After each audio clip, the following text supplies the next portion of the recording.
Un romance adorable. Saga Smitey Smith 1 por Julia Quinn.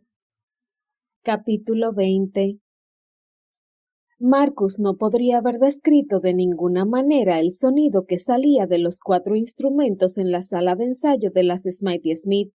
No sabía si existían palabras para describirlo, al menos palabras que se pudieran decir entre personas educadas.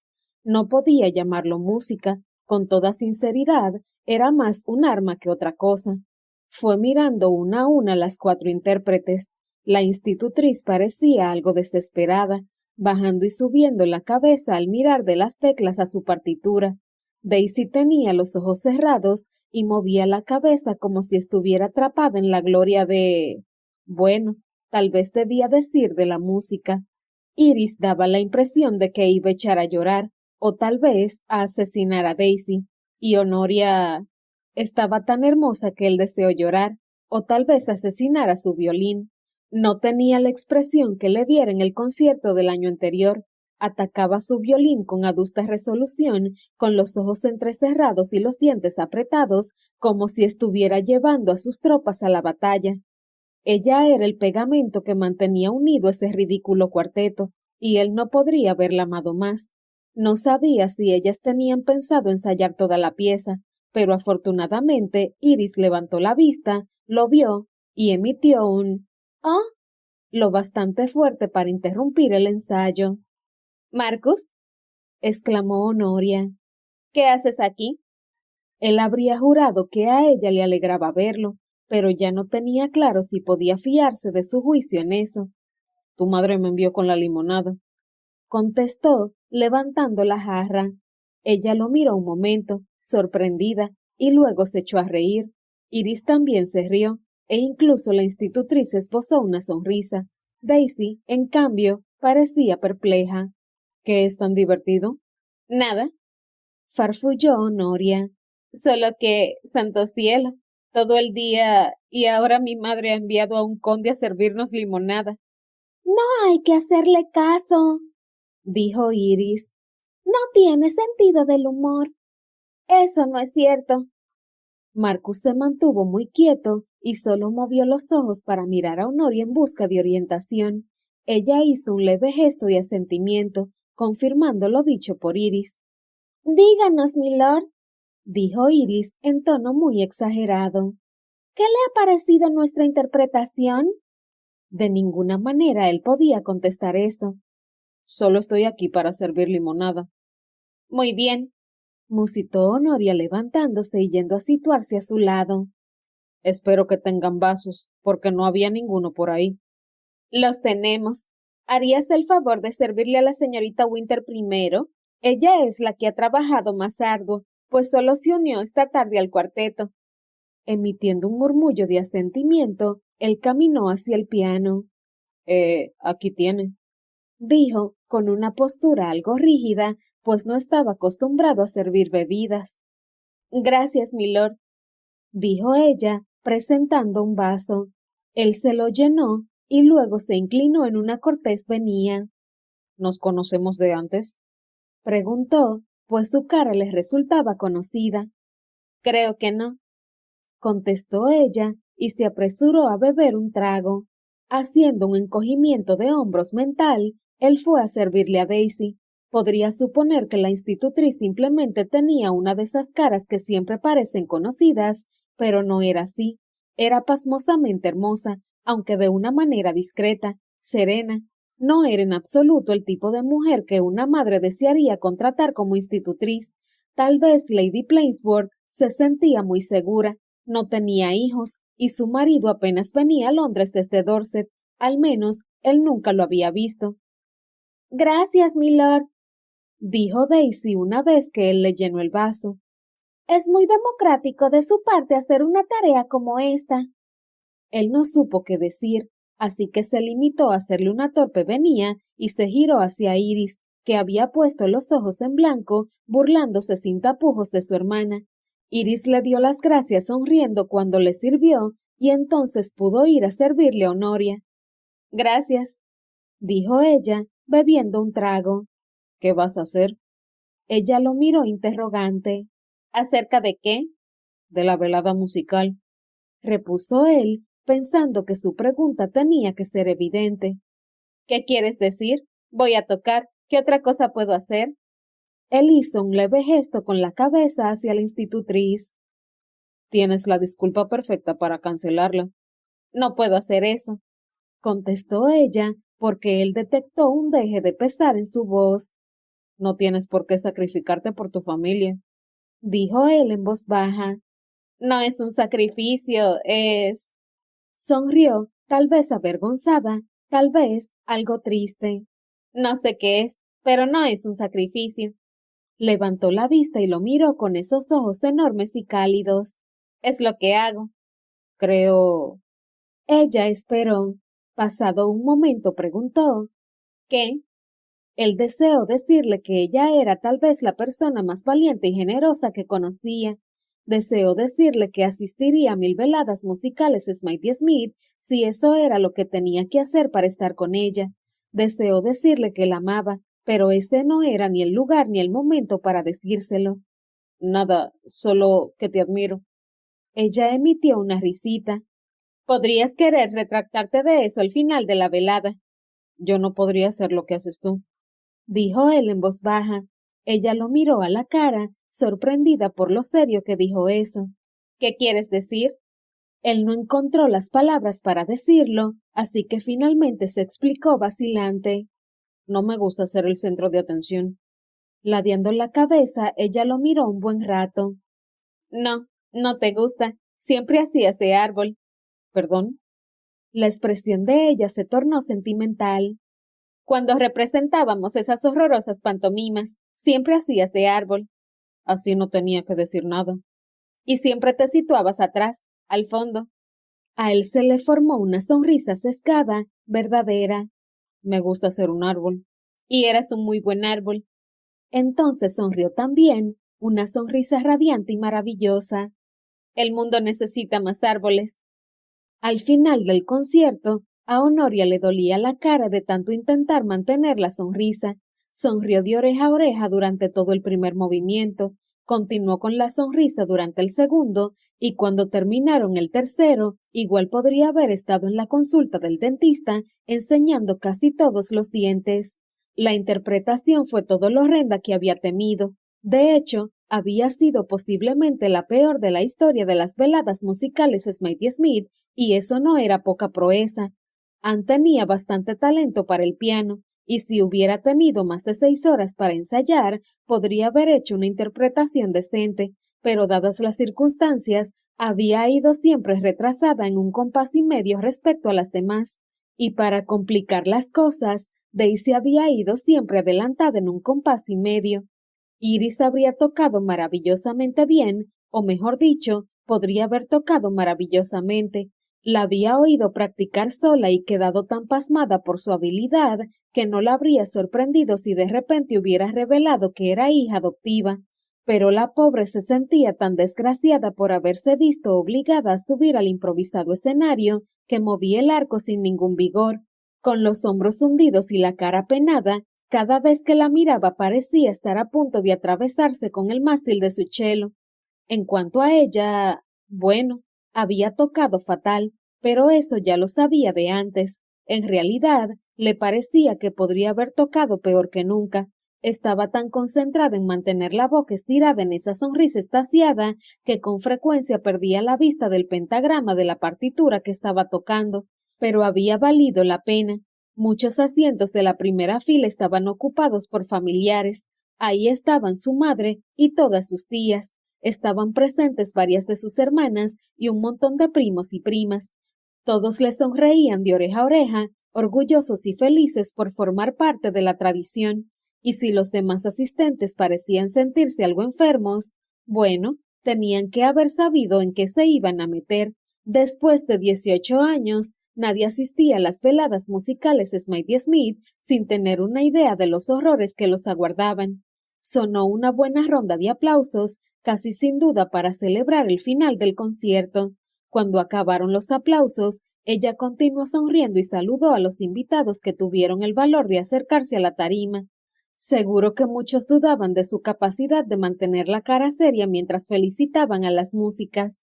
Entonces, justo cuando creía que podía dejar de fingir que se creía a todas las personas que fingían que les había gustado el concierto, llegó la última persona admiradora. No era Marcus. Condenación. Él parecía estar inmerso en una conversación con Felicity Featherington, que como todo el mundo sabía, era la más guapa de las cuatro hermanas Featherington. Aflojó la mandíbula que se le había apretado para esbozar su sonrisa y saludar a Lady Danbury. Santo cielo. Intentó no parecer aterrada, pero, maldita sea, la dama la aterraba. Sonó su bastón, y a eso siguió. No eres de las nuevas, ¿verdad? Perdón, señora, preguntó, porque de verdad no entendió qué quería decir. Lady Danbury se le acercó más, con la cara arrugada en un guiño que casi le hacía desaparecer los ojos. Tocaste el año pasado. Miraría mi programa para comprobarlo, pero no los guardo. Se junta demasiado papel. Ah, comprendo. No, señora, o sea, sí, no soy una de las nuevas. Repasó la frase para ver si había dicho correctamente los no y el sí, pero finalmente concluyó que no importaba si los había dicho bien, pues Lady Danbury daba la impresión de haber comprendido, por no decir que la mitad de su cerebro estaba concentrado en Marcus y que en él seguía conversando con Felicity Featherington, la cual, no pudo dejar de observar, estaba excepcionalmente bonita esa noche, con un vestido del color prímula exacto al que ella había tenido la intención de comprar antes de tener que marcharse de Londres para cuidar de Marcus cuando estaba con esta fiebre. Hay un momento y un lugar para todo, pensó, incluso para la mezquindad. Lady Danbury se agachó un poco para mirar el violín que ella tenía en las manos. ¿Violín? Con esfuerzo dejó de mirar a Marcus para mirar a la dama. Sí, señora. La anciana condesa levantó la vista y la miró con los ojos sagaces. Veo que deseabas decirme que no es un piano. No, señora, repuso, y puesto que había sido ese tipo de velada, añadió, iba a comentar que no es un cello. En la arrugada cara de Lady Danbury apareció una sonrisa y luego se rió fuerte, lo que atrajo la atención de su madre, que miró hacia ellas alarmada. Me cuesta distinguir entre un violín y una viola. ¿A ti no? No, contestó ella, sintiéndose algo más valiente, pues comenzaba a animarse. Pero eso podría deberse a que yo toco el violín. Bueno, pensó a modo de añadido, podría ser muy poco ambicioso emplear el verbo tocar, pero no lo dijo. Lady Danbury dio un golpe con su bastón. No reconocí a la chica del piano. Es la señorita Winter, la institutriz de las chicas Plainsboro menores. Mi prima Sara cayó enferma y fue necesario reemplazarla. Frunció el ceño. Creí que les habrían informado de eso antes. Puede que lo hayan dicho. Seguro que yo no estaba escuchando. Honoria deseó decir que esperaba que la dama no hubiera estado escuchando en ningún momento del concierto, pero se tragó las palabras que alcanzaron a llegarle a la punta de la lengua. Tenía que mantener la cara alegre, y culpaba totalmente a Marcus y en menor grado a Felicity Featherington por sentirse tan irritable. ¿A quién estás mirando? Preguntó Lady Danbury ladina. A nadie, contestó Honoria demasiado rápido. Entonces, ¿a quién estás buscando? Santo cielo, la anciana era como un percebe. A nadie tampoco, señora, contestó dulcemente. Es mi sobrino, ¿sabes? Honoria trató de no parecer alarmada. ¿Perdón?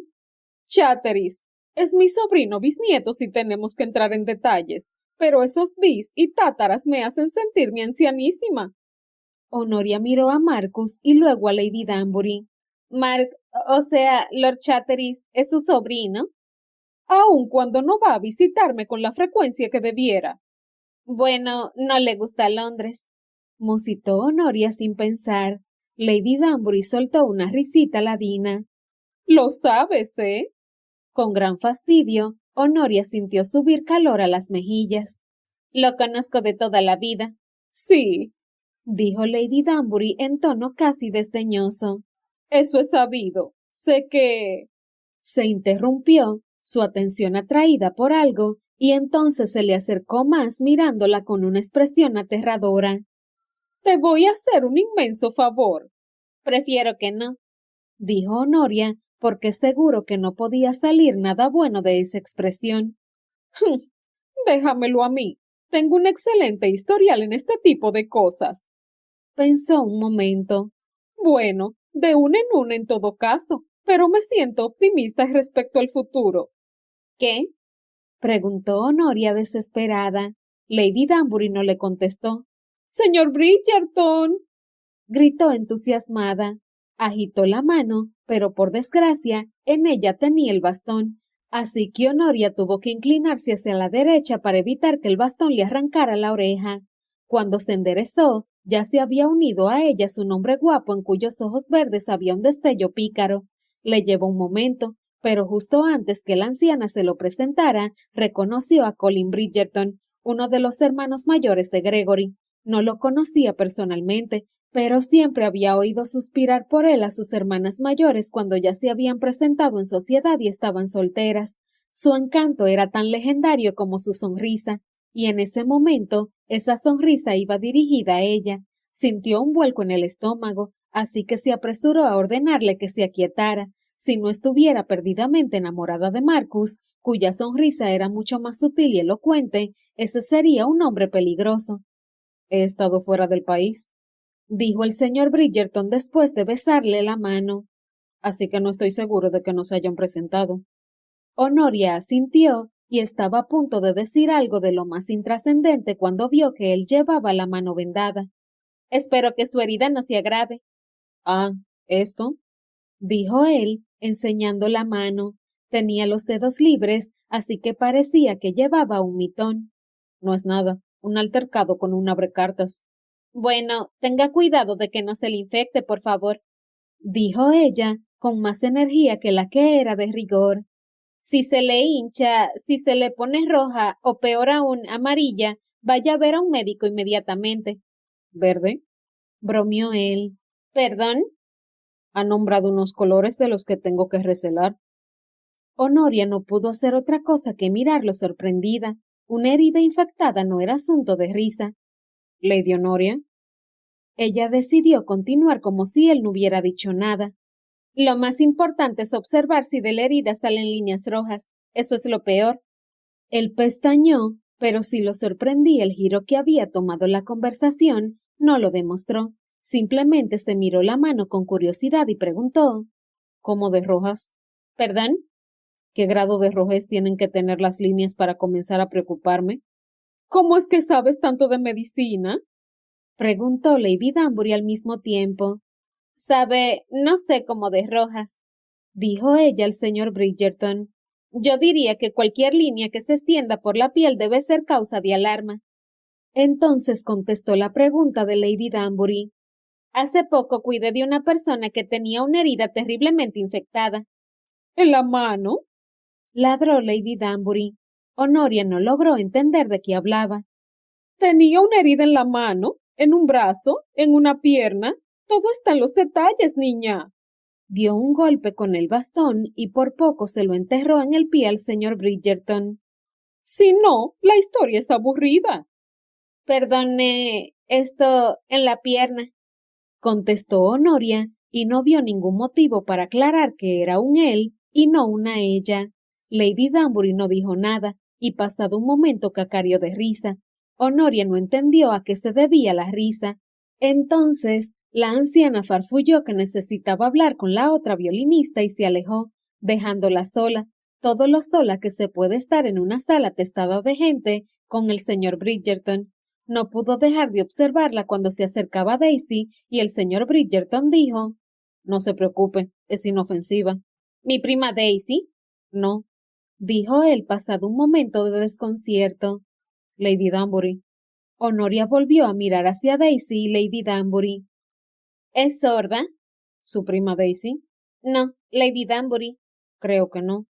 Honoria hizo un mal gesto. Oh, una lástima. Podría estarlo cuando Daisy termine de hablar con ella. Entonces el señor Bridgerton no pudo resistir la curiosidad y miró atrás por encima del hombro. Fue recompensado con la visión, o más correctamente, el sonido de las frases muy fuertes y lentas de Daisy al hablarle a Lady Danbury. también hizo un mal gesto. Eso no va a acabar bien. No, reconoció Honoria, moviendo la cabeza. Su prima le tiene cariño a los dedos de sus pies. Honoria pestañeó confundida. Creo que sí, sí. Entonces tendrá que estar atenta al bastón. Honoria volvió a mirar, justo a tiempo para ver a Daisy lanzar un chillido e intentar retroceder de un salto. En esto último no tuvo éxito. El bastón de Lady Danbury le tenía bien sujeto el pie.